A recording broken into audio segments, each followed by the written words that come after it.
ब्रह्म सूत्र का स्वाध्याय तो ज्ञानज्ञ से भी काफी पहले लगभग शिवरात्रि से ही बंद था नियमित स्वाध्याय।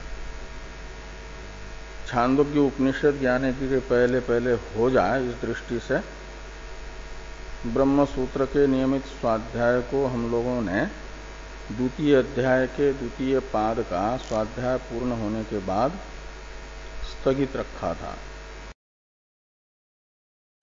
अब आज से फिर प्रारंभ होगा द्वितीय अध्याय का तृतीय पाद, शुरू से प्रारंभ करना है। नियमित स्वाध्याय में तो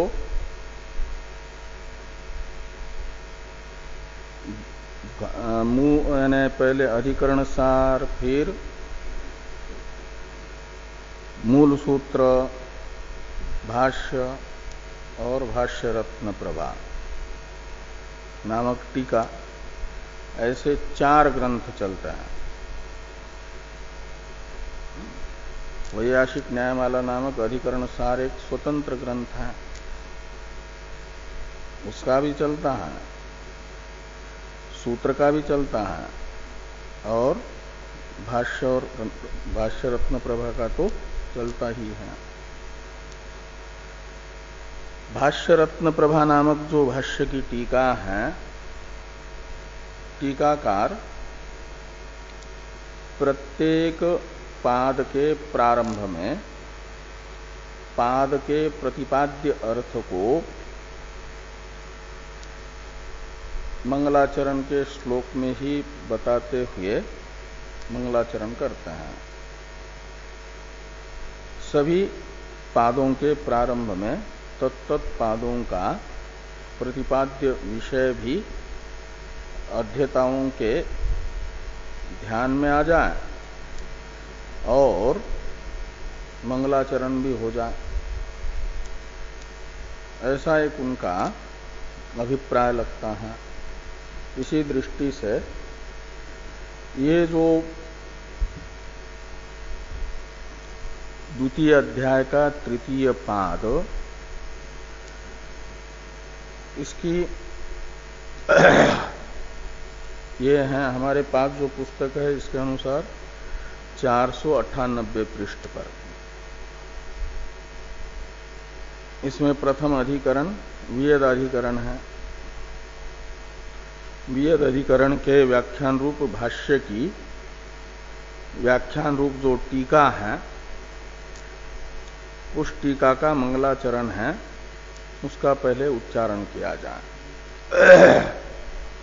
वियदादि विधातारम सीताब्ज मधुव्रतम सीतास्याब्ज मधुव्रतम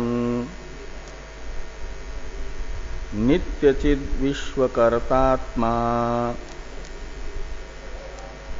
भिन्नं सर्वेश्वरं भजे।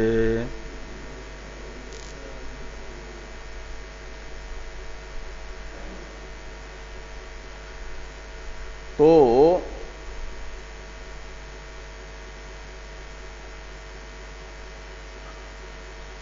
टीकाकार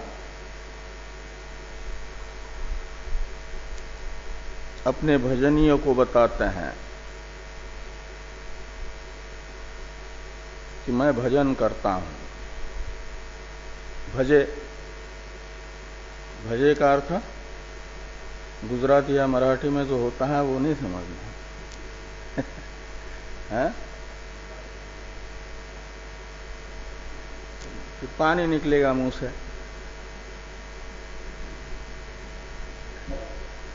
है?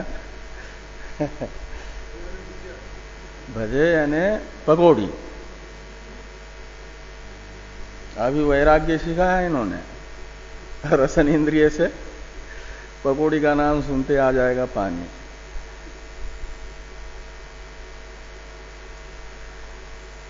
लेकिन संस्कृत में भजे शब्द का अर्थ वो नहीं निकलता। भजे का अर्थ होता है भजन करता हूं, उत्तम पुरुष का एक वचन है ना। और कौन भजन करता है? तो अहम, यहां अहम शब्द का प्रयोग नहीं है। तब भी उत्तम पुरुष में एक वचन का प्रयोग हो क्रियापद के साथ, तो उसका कर्ता मैं ही होता है स्वयं। अहम भजे, यानी मैं भजन करता हूं। किसका भजन करते हैं? तो यहां पूरे श्लोक में एक भजे इस क्रियापद को छोड़कर के बाकी सब द्वितीयांत पद है इस श्लोक में। द्वितीयांत पद सब के सब जो है भजनीय को बता रहे हैं। इन भजे के पास में जो सर्वेश्वरम पद है, इस सर्वेश्वरम पद से उन्होंने अपना भजनीय बताया। शब्द किसका भजन करते हैं, सेवन करते हैं? तो सर्वेश्वर का। सर्वेश्वरम भजे, अहम सर्वेश्वरम भजे क्रिया वाक्य बनेगा। मैं सर्वेश्वर का भजन करता हूं।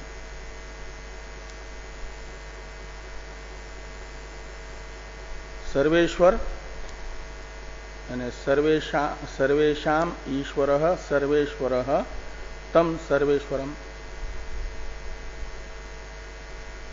तो सबका जो ईश्वर है, यानी सबका जो नियामक है,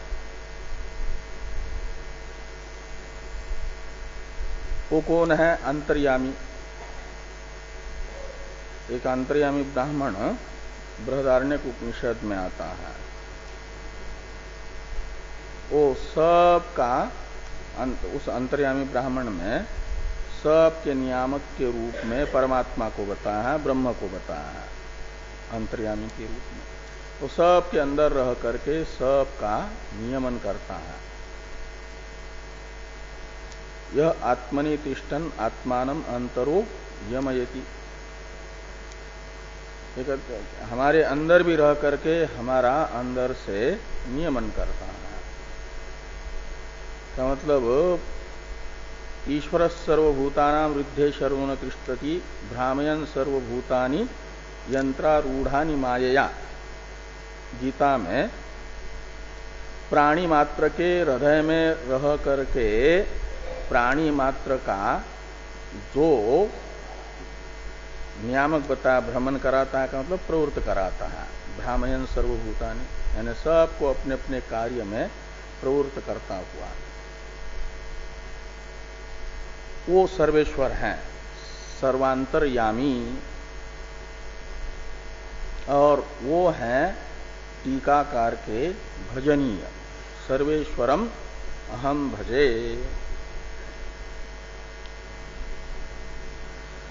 और सर्वेश्वर की क्या क्या विशेषताएं हैं?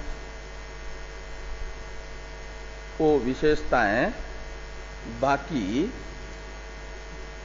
पदों के द्वारा बताई गई है। 3 विशेषण हैं। वे 3 विशेषण हैं। एक तो वियदादि विधातारम, पहला वाला। दूसरा शीतास्याब्ज मधुव्रतम।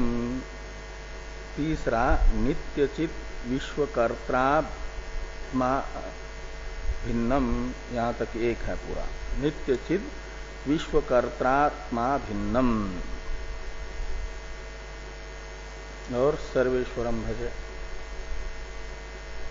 तो पहला जो विशेषण है ये पाद के प्रतिपाद्य अर्थ को भी बताता है और भजनीय का विशेषण भी बन जाता है।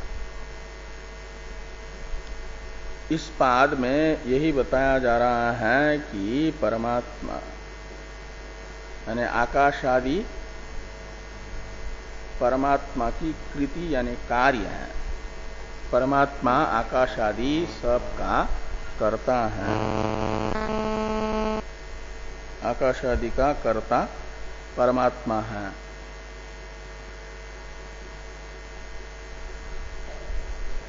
तो वियदादि विधातारम।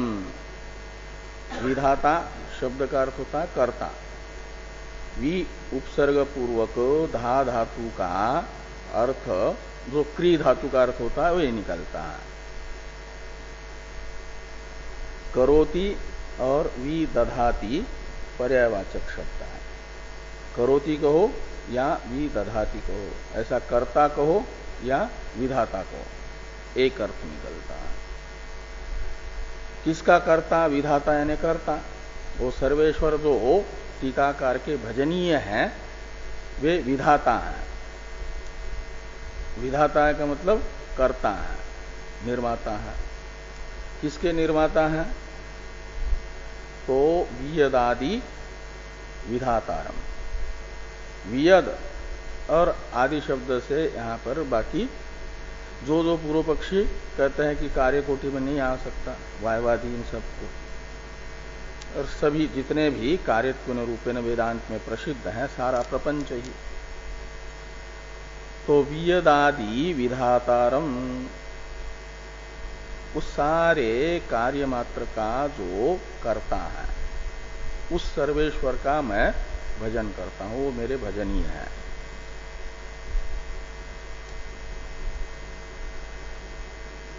और दूसरा विशेषण है सीतास्याब्ज मधुव्रतम। राम के भक्त हैं ये, लेकिन राम को ब्रह्म से भिन्न नहीं मानते, इसलिए सीतास्याब्ज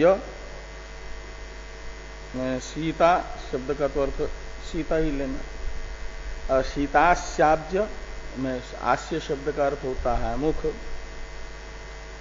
तुल्यास्य प्रयत्नम सवर्णम, एक पाणिनि जी का संज्ञा प्रकरण में सूत्र आता है ना, सुलभ सिद्धांत संबंधी। इसमें आस्य शब्द का अर्थ क्या है? मुख। और एक आस्य शब्द होता है मुख, ये कंठादि स्थानों का वाचक, वहां पर तो भव अर्थ में यत् प्रत्यय करके वही बनता है, लेकिन यहां पर खाली मुख का वाचक जो आस्य शब्द है, इसलिए सीतास्य का अर्थ निकलेगा सीता जी का मुख, और वह अब्ज है, कमल है। और सीतास्याब्ज का अर्थ निकला सीता का मुख कमल, और उसके जो है मधुव्रत है, मधुव्रत कहा जाता है भृंग को, भ्रमर को।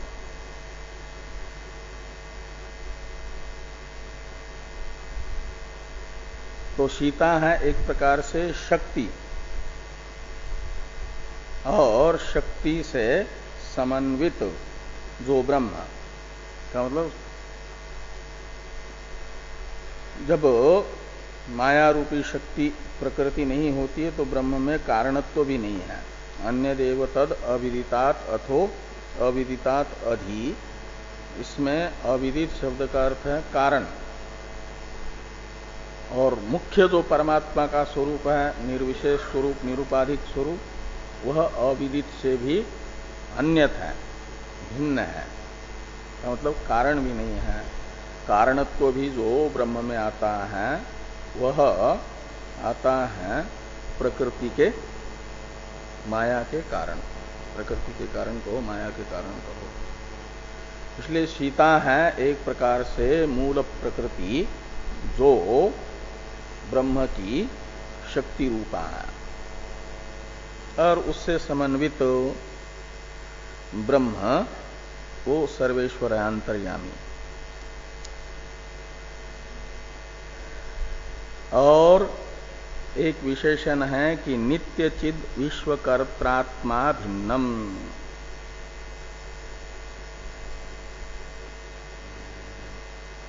जगत का कर्ता सांख्यों के अनुसार प्रधान है। यहां पर वियदादि विधाता जो परमात्मा है, समस्त संसार का कर्ता, उसे टीकाकार कह रहे हैं कि प्रधान से वो भिन्न है। यही तो यहां पर स्थापित किया जाएगा। इसलिए एक विशेषण जोड़ दिया विश्वकर्ता का कि वह नित्य चिद रूप है। नित्य चेतन है, नित्य चित रूप जो विश्वकर्ता है और उससे अभिन्न परमात्मा है, ये सर्वेश्वर है। विश्वकर्ता विश्वकर्त्री शब्द है। विश्वकर्त्री में विश्व शब्द से चाहे तो आप जीवों को भी ले सकते हैं, एक तो नित्यचित अलग रख लो, और विश्वकर्ता शब्द का अर्थ है सभी जीव। विश्व शब्द सर्व शब्द का पर्यायवाचक होता है। तो उपाधि के कारण, अंतःकरण रूपी उपाधि के कारण एक ही चेतन का अलग अलग अंतःकरणों में पड़ा हुआ प्रतिबिंब रूप वो जीव है, और वह अंतःकरण रूपी उपाधि के कारण अलग सा प्रतीत हो रहा है। और भेदवादी जो सांख्यादि है उनके अनुसार वही चेतन पुरुष है, उनका वास्तविक ही भेद है। सांख्य शास्त्र में पुरुष नाना है ना, केवल सांख्यों के ही मत में नहीं, वैशेषिकों के, नैयायिकों के, योगियों के और मीमांसकों के, आस्तिक के पांचों दर्शनकार आपके वेदांत दर्शन ब्रह्म सूत्र के रचयिता भगवान व्यास को छोड़ करके बाकी सभी आस्तिक दर्शनकार, आस्तिक दर्शनी न्याय, वैशेषिक, सांख्य, योग और मीमांसा और उत्तर मीमांसा ब्रह्मसूत्र, पूर्व मीमांसा, उत्तर मीमांसा, उनमें से पूर्व मीमांसा तक जो 5 हैं, ये इनका मानना है कि जीवों का आपस में वास्तविक ही भेद है और वे जीव परमात्मा से भिन्न है, परमात्मा रूप नहीं है। जीवात्माओं का आपस में परस्पर वास्तविक ही भेद है और परमात्मा का भी उनसे वास्तविक ही भेद है।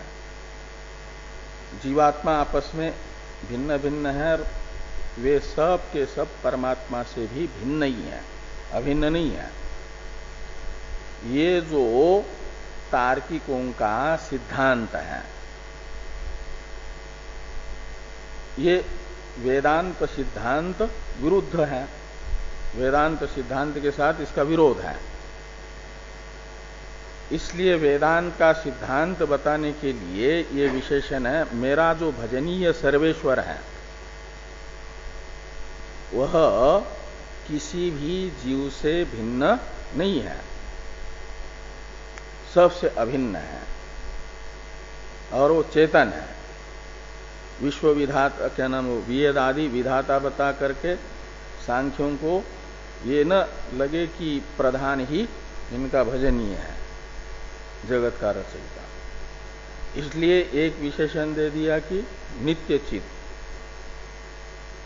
तो चेतन है विश्व सर्वेश्वर, विश्व विधाता, और सर्व विश्वकर्ता इस शब्द से तो यहां लेना सभी जीव, उपाधि के कारण अलग अलग से प्रतीत होने वाले, और उन सब जीवों की यानी विश्वकर्तात्मा हुए सभी जीव और उनसे जीवात्मा, विश्वकर्तात्मा का अर्थ हुआ सभी जीव, और सभी जीवों से अभिन्न,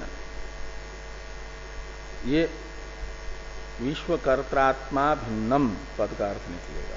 वो जो नित्य चिद्रूप परमात्मा है वो बिंब एक है और सभी अंतःकरणस्थ प्रतिबिंब रूप जो जीव हैं वे उस परमात्मा से अभिन्न है, भिन्न भिन्न नहीं है। तो सबकी प्रत्येगात्मा रूप वो परमात्मा है। तो नित्यचित विश्वकर्त्रात्मा और वो अभिन्नम यानी एकम, वो एक है, अनेक नहीं। का जो ये मंगलाचरण हुआ इसका ये संक्षेप में अर्थ होगा। हाँ, और यही बता ना, अविरोध अध्याय है ना, विरोध का परिहार, जो वेदांत का समन्वय जिस अर्थ में बताया है उस अर्थ में जो तार्किकों को विरोध, तार्किकों के द्वारा विरोध उपस्थित किया जा रहा है उसका परिहार कर रहे हैं। इसलिए बताया जाएगा जो प्रथम अध्याय ने वेदांत का जो तात्पर्य बताया है उसी तात्पर्य को तो सिद्ध करना है, उसी के लिए अविरोध अध्याय है, विरोध परिहार अध्याय है।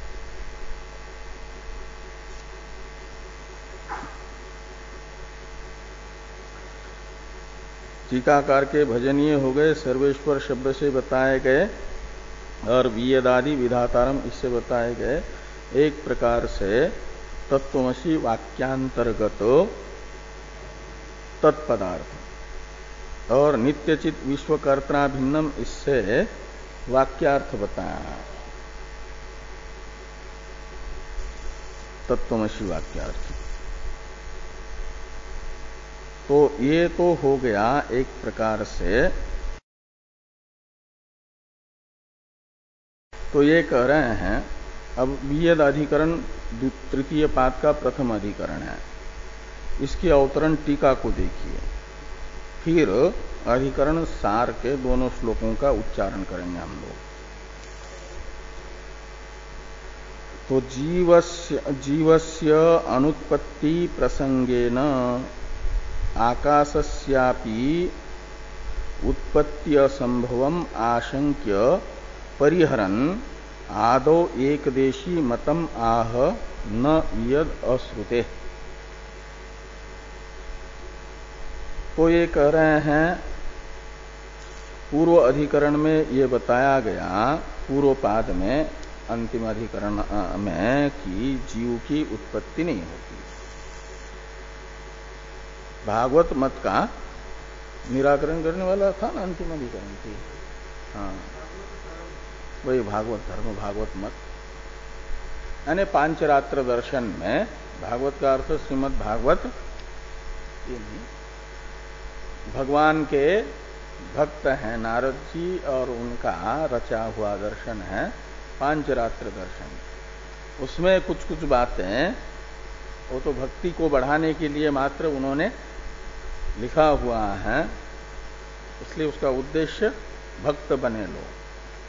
भक्ति के बिना जो है ज्ञान की प्राप्ति नहीं होती, इसलिए भक्ति ज्ञानाय कल्पते कहा जाता है ना, भक्ति ज्ञान के लिए होती, लेकिन उससे पहले भक्ति उपासना जीवन में आना जरूरी है।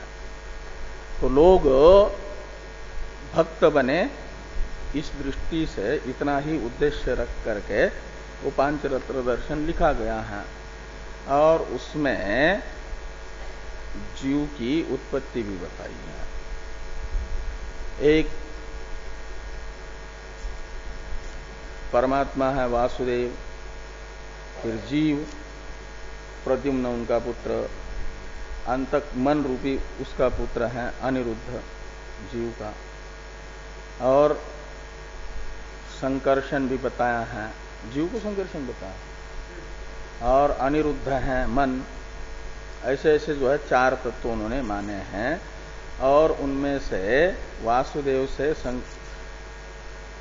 संकर्षण की उत्पत्ति भी अनुत्पत्ति भी ये सब मानते हैं, उत्पत्ति मानते हैं और तत्व भी मानते हैं। लेकिन सिद्धांत में बताया गया कि जीव की स्वरूपतः उत्पत्ति नहीं होती, वो स्वरूपतः उत्पत्ति मानते हैं। इसको लेकर के खंडन हुआ पांचरात्र दर्शन का। वो द्वितीय पाद में भागवत मत का, जैसे योग मत का भी खंडन हुआ ना, जहां जहां विरोध है उतने अंश का, अवैदिकता जितने अंश में है, और बाकी जो है आसन का कोई खंडन नहीं, यम नियम जो योग शास्त्र में बताए हैं वो वेदांत सम्मत होने से, श्रुति सम्मत होने से उसका कोई विरोध नहीं, ध्यान का कोई विरोध नहीं। तो विरोध है प्रधान को जगत का कारण मानने का, विरोध है जीवों का परमात्मा के साथ भेद मानने का। इन बातों का विरोध होने से उसका खंडन हुआ है। तो यहां पर ये कहते हैं कि जैसे पूर्व अधिकरण में जीव की अनुत्पत्ति बताई गई, तो हो सकता है कि जीव की अनुत्पत्ति के तरह आकाश भी उत्पन्न नहीं होता, अनुत्पन्न ही रहता है। तो आकाशस्यापि उत्पत्ति असंभवम, जीव की उत्पत्ति जैसे असंभव है, ऐसे आकाश की उत्पत्ति भी असंभव है। इस प्रकार की आशंका करके प्रथम अधिकरण से इस आशंका का परिहार कर रहे हैं वेद व्यास जी। ये बता रहे हैं कि आकाश की उत्पत्ति असंभव है, ये नहीं कह सकते। आकाश की उत्पत्ति वेदांत मत में संभव है। तार्किकों के मत में आकाश नित्य है। वैशेषिक कहते हैं 4 ही द्रव्य उत्पन्न होते हैं, उनके यहाँ 9 द्रव्य हैं। कौन से 9 द्रव्य हैं? तर्क संग्रह पढ़े हो कि नहीं? 9 द्रव्य कौन कौन है?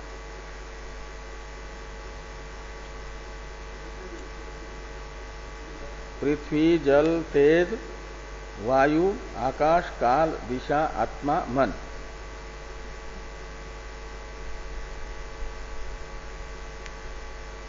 तो ये जो है 9 द्रव्य हैं। इनमें से पहले जो 4 द्रव्य हैं, पृथ्वी, जल, तेज, वायु, ये नित्य भी है, अनित्य भी है। परमाणु रूप पृथ्वी नित्य है, द्व्यनुकादि रूप पृथ्वी अनित्य है। ऐसे परमाणु रूप जल नित्य है, द्व्यनुकादि रूप जल अनित्य है।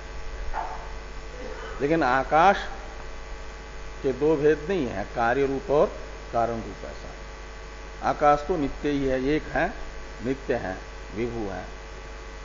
ऐसे काल भी नित्य है, आत्मा भी नित्य है और मन भी नित्य है। आत्मा नित्य है किंतु अनेक है, और उसके वास्तविक ही बुद्धियादि गुण है। 24 गुणों में बुद्धियादि जो गुण हैं वो आत्मा के हैं, ऐसा वे मानते हैं। तो आकाश उनके यहां अनुत्पन्न है। दूसरे लोग भी जो वेदांत के विरोधी हैं उनका समर्थन करते हैं। हाँ, श्रुति में भी, श्रुति को प्रमाण क्यों मानना है? श्रुति भी कहीं आकाश की उत्पत्ति बताती, कहीं नहीं बताती है। ये सब लेकर के पूर्व पक्षी का कथन है कि आकाश अनुत्पन्न है, और सिद्धांत है आकाश की उत्पत्ति होती है। आकाश की उत्पत्ति असंभव, ये जो सिद्धांत नहीं अपितु एक देशी का मत है, पूर्व पक्ष है, उसका प्रथम न वियद इत्यादि से वेद व्यास जी उपस्थापन कर रहे हैं, फिर निराकरण करेंगे। तो इसलिए कहते हैं कि आकाशस्यापि उत्पत्ति असंभवम आशंक्य परिहरन आदौ एक देशी मतम आह। शुरू में आकाश के विषय में एक देशी का मत वेद व्यास जी बताते हैं। अब पहले इन दोनों श्लोकों को देख लो। अधिकरण सार के 2 श्लोक छपे हैं ना इसमें शुरू में, उनका उच्चारण कर लो। योम नित्यं जायते वा हेतुत्रय विवर्जनात् जनिश्रुतेश्च गौणत्वात् नित्यं योम न जायते। एक ज्ञानात् सर्वबुद्धेर् विभक्तत्वाजनी श्रुते विवरते कारणैकत्वात् ब्रह्मणो योम जायते।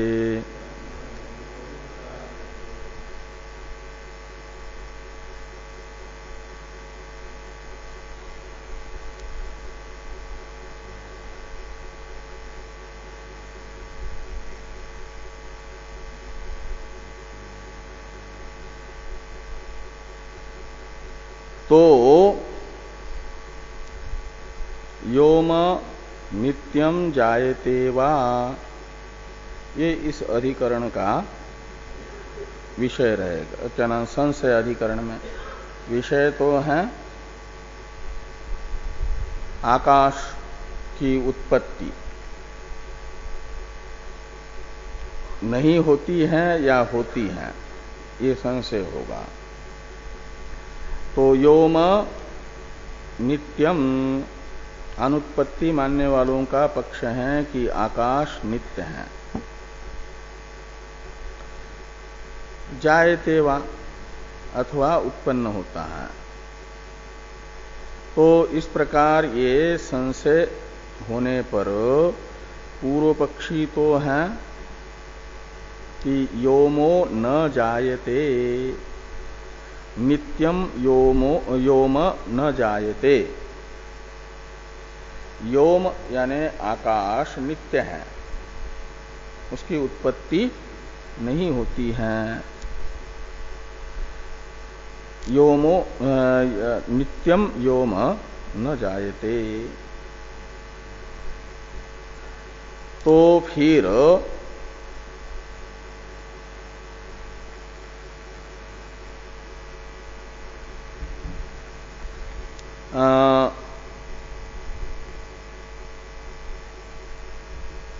क्यों नहीं उत्पन्न होता है वो आकाश?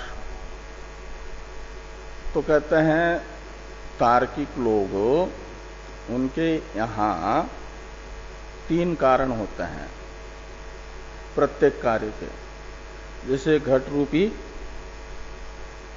कार्य है तो उसका उपादान कारण है उसके अवयव, या वस्त्र रूपी कार्य ले लो, उसका उपादान कारण है तंतु, और तंतुओं का जो संयोग है उसे वे कहते हैं असमवायी कारण। उपादान कारण का एक उनके यहाँ पारिभाषिक शब्द है असमवायी कारण। ये समवायी कारण, समवायी कारण, असमवायी कारण, निमित्त कारण, ऐसे 3 कारण हुआ करते हैं। तो तार्किकों के यहाँ प्रत्येक कार्य के प्रति प्रसिद्ध जो 3 कारण हैं, समवायी कारण, असमवायी कारण और निमित्त कारण, इन 3 कारणों में से कोई भी कारण आकाश के प्रति संभव नहीं है। तो ये कहते हैं हेतुत्रय विवर्जनात्। एक पहला हेतु बताया उन्होंने कि आकाश का उपादान कारण कौन होगा? जैसे वस्त्र का समवायी कारण है, अपने यहाँ उपादान कारण, वेदांतियों के यहाँ जो उपादान कारण शब्द का प्रयोग जिसके लिए होता है उसके लिए वे समवायी कारण का प्रयोग करता है। और द्रव्य का समवायी कारण हुआ करता है उसका अवयव। तो आकाश तो निरवयव है वैशेषिकों के मत में, आकाश का कोई अवयव नहीं है। तो निरवयव द्रव्य होने के कारण उसका समवायी कारण द्रव्य का तो हुआ करता है कौन? उसका अवयव ही। और आकाश स्वयं निरवयव होने से उसके समवायी कारण को कहां से लाएंगे? अवयवों को कहां से लाएंगे? से कपाल जो है घट का अवयव है, तो 2 कपाल मिलकर के घट बन जाता है। ऐसे तंतु जो है पट के अवयव हैं, उनको आपस में जोड़ दो तो तंतु बन जाता है, क्या ना वो पट बन जाता है। तो सावयव द्रव्यों के तो अवयव होने से उनका समवायी कारण मिल जाएगा, अवयव रूपी। द्वेनुक अवयवी है और उसके परमाणु दो परमाणु जो है अवयव है, इसलिए द्वेनुक तो कार्य हो सकता है। द्रव्य को कार्य बनने के लिए सावयव होना आवश्यक है। जब सावयव होगा तो उसके कुछ अवयव होंगे, वे उसके समवायी कारण बनेंगे। और लेकिन तंतु हो बिखरे हुए इधर उधर धागे, तो वस्त्र थोड़ी उससे बिखरे हुए तंतुओं से बनता है। उसके लिए फिर तंतुओं का आपस में संयोग करना पड़ता है। वो जो तंतुओं का संयोग है उसे वैशेषिक कहते हैं असमवायी कारण। अवयवों का संयोग अवयवी द्रव्य का असमवायी कारण हुआ करता है। समवायी कारण होते हैं अवयव, असमवायी कारण हुआ करते हैं संयोग उनका, अवयव द्रव्य अवयवों का संयोग असमवायी कारण। जब आकाश निरवयव है तो उसके अवयव ही संभव नहीं है, तो किनका संयोग करेंगे? तो अवयवों का संयोग रूप असमवायी कारण भी नहीं रहेगा। तो ईश्वर भी तो द्वेनुक को बनाते हैं, ईश्वर निमित्त कारण है, लेकिन वो उनके यहां बस ईश्वर ने संकल्प किया और बिना बाह्य सामग्री के कुछ बन जाए, उनके यहां आरंभवाद है। और आरंभवाद में तो क्या होता है, समवायी कारण को लेकर के कर्ता आपस में जोड़ देता है तो कार्य बन जाता है। बिना बाह्य सामग्री के ईश्वर भी नहीं बना सकता। द्वेनुक को बनाता है ईश्वर तो क्या करते हैं कि परमाणु को, दो पृथ्वी के परमाणु को आपस में जोड़ देते हैं और उन आपस का परमाणु द्वय का जो जोड़ यानी संयोग हुआ वो असमवायी कारण बना, परमाणु द्वय समवायी कारण हुए और ईश्वर ने जोड़ दिया और वो कर्म आदि जो है निमित्त कारण कोटि में आते हैं। इनका 9 निमित्त कारण है, साधारण कारण 9 है ना, और बाकी और भी कई एक निमित्त, जितने भी इन दोनों को छोड़ करके, अवयव को और अवयव संयोग को छोड़ करके जो कारण बनते हैं उनको कहा जाता है निमित्त कारण। ऐसे 3 कारण हो गए, एक समवायी कारण, दूसरा असमवायी कारण और तीसरा निमित्त कारण।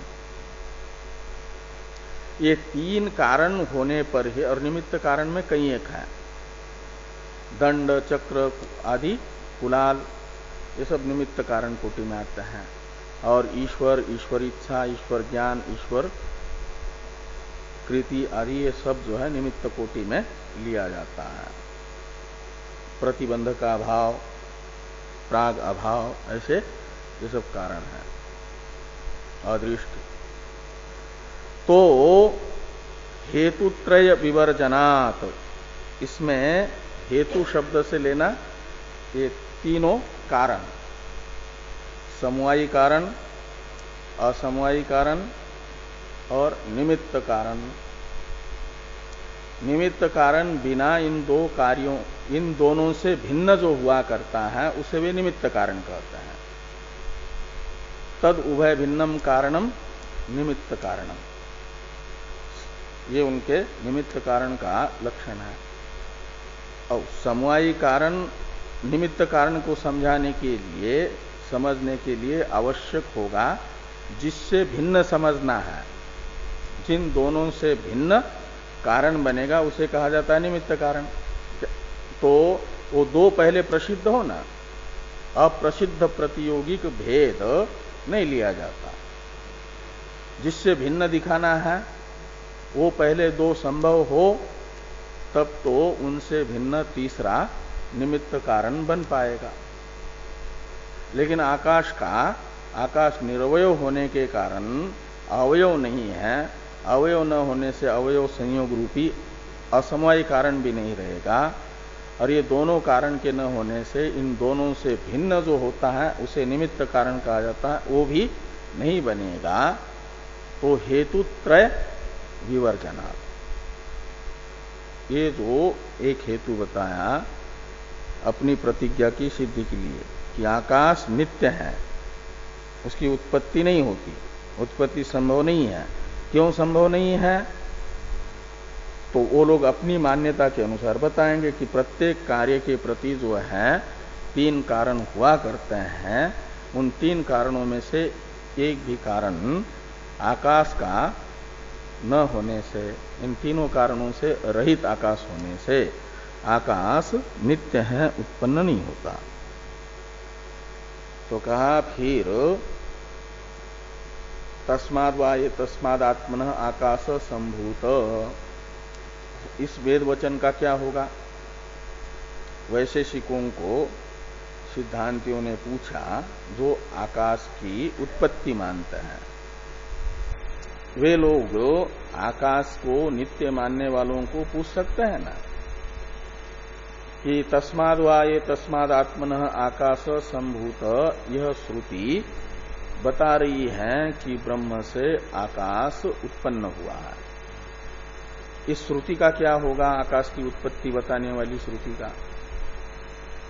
तुम तो तर्क के आधार पर कह रहे हो कि आकाश निरवय है, इसलिए उसका अवयव रूप उपादान कारण नहीं है, और अवयव रूपी समवायी कारण के न होने से संयोग रूपी उनका संयोग रूप असमवायी कारण भी नहीं है, और दोनों न होने से दोनों से भिन्न निमित्त कारण भी नहीं होने से आकाश नित्य है, ये कह रहे हो। लेकिन श्रुति का क्या होगा? श्रुति में अप्रामाण्य आएगा, और हम लोग कहते हैं कि वेद का एक भी वाक्य अप्रमाण नहीं है। इसकी क्या गति होगी तुम्हारे मत में? और अपने आप को वैदिक भी मानते हो, वैशेषिक अपने आप को वैदिक मानते हैं कि नहीं? वैदिक कहते हैं वेद को प्रमाण मानने वाले। तो इस वेद वाक्य का प्रामाण्य कैसे होगा? ये जो पूछा इसका उत्तर दे रहे हैं कि जनि श्रुतेश्च गौणत्वात्। जनि शब्द का अर्थ होता है उत्पत्ति, जन्म। तो जनि श्रुति का मतलब आकाश की उत्पत्ति बताने वाला वेद वचन। तस्माद् वा ये तस्माद् आत्मनः आकाश संभूत, इस वेद वचन को कहा जाएगा जनि श्रुति। और यह जनि श्रुति जो है गौण है, इसका मुख्यार्थ नहीं लेना, वो गौण अर्थ लेना। बस बाकी भूत, इनके यहां 9 द्रव्य हैं, 9 द्रव्यों में से 5 द्रव्य तो भूत है, 5 को भूत कहते हैं, और 4 को मूर्त कहते हैं। मूर्त कहा जाता है क्रियावत्व मूर्तत्व, क्रिया 4 में है, पृथ्वी जल तेज वायु में। और आकाश, ये चारों भूत और आकाश को मिलकर के भूत होता है। उनके यहां भूत का लक्षण है वैशेषिकों के यहां बाह्य इंद्रिय ग्राह्य विशेष गुणवत्वम भूतत्वम। बाह्य इंद्रियों से ग्राह्य विशेष गुण जिस द्रव्य में रहता है उस द्रव्य को वे भूत कहते हैं। ये भूत का लक्षण है, बाह्य इंद्रिय ग्राह्य विशेष गुणवत्वम। बाह्य इंद्रियां हैं कुल, उनके यहां 6 इंद्रियां हैं, ज्ञान इंद्रिय 6 ना। एक अंतःकरण है मन, और बाह्य इंद्रियां हैं चक्षु श्रोत्र त्वग रसन घ्राण। और इन बाह्य इंद्रियों से ग्राह्य जो विशेष गुण, 24 गुणों में कुछ साधारण गुण होते हैं, कुछ विशेष गुण होते हैं, उनका तो सब भेद क्या कैसे कौन साधारण है कौन, ये सब तर्क संग्रह में दिया हुआ है, इसको पढ़ना चाहिए तर्क संग्रह जी को। तो जैसे चक्षु इंद्रिय है, इससे ग्राह्य विशेष गुण है रूप, और तद्वान द्रव्य हैं 3, वो कौन? पृथ्वी, जल, तेज। 9 द्रव्यों में से इन 3 द्रव्य में ही रूप रहता है, और बाह्य इंद्रिय चक्षु से ग्राह्य है, और वो विशेष गुण भी है, इसलिए इन तीनों को भूत कहा जाएगा। और स्पर्श, ये भी विशेष गुण है, तो इंद्रिय से ग्राह्य है, और तद्वान भी ये 4 भूत है वायु को लेकर के, इसलिए वायु भी भूत है। बाह्य इंद्रिय तो इंद्रिय से ग्राह्य स्पर्श रूप विशेष गुण वाला होने से। बाह्य इंद्रिय है श्रोत्र इंद्रिय, और उससे ग्राह्य विशेष गुण है शब्द, वो आकाश में रहता है, इसलिए आकाश को कहा जाता है भूत। बाकी जो 4 हैं, काल, दिशा, आत्मा, मन, इनमें से किसी में भी क्या हो जाता है कि विशेष गुण नहीं रहता बाह्य इंद्रिय ग्राह्य। आत्मा में विशेष गुण रहते हैं बुद्धि आदि, लेकिन वो बाह्य इंद्रिय ग्राह्य नहीं है, अंतर इंद्रिय जो मन है उससे ग्राह्य है, इसलिए आत्मा को भूत नहीं कहा जाता। और एक मन है क्रियावान, तो क्रियावत्व मूर्तत्व, तो 5 उनके यहां मूर्त द्रव्य हैं। वो 5 द्रव्य कौन? आकाश तो क्रियावान न होने से मूर्त नहीं है, और ये जो पृथ्वी से वायु तक 4 है, इनमें क्रिया भी होती है, इसलिए इनको मूर्त में भी लिया जाता है, मूर्त द्रव्य में। और 5वां है मूर्त द्रव्य मन, मन में क्रिया होती है, इसलिए मन को मिला करके इन 4 द्रव्यों के साथ मूर्त द्रव्य बन जाता है। मन को हटा दो और आकाश को मिला दो तो भूत बन जाते हैं 5। तो इस प्रकार ये 5 भूत हैं उनके यहां।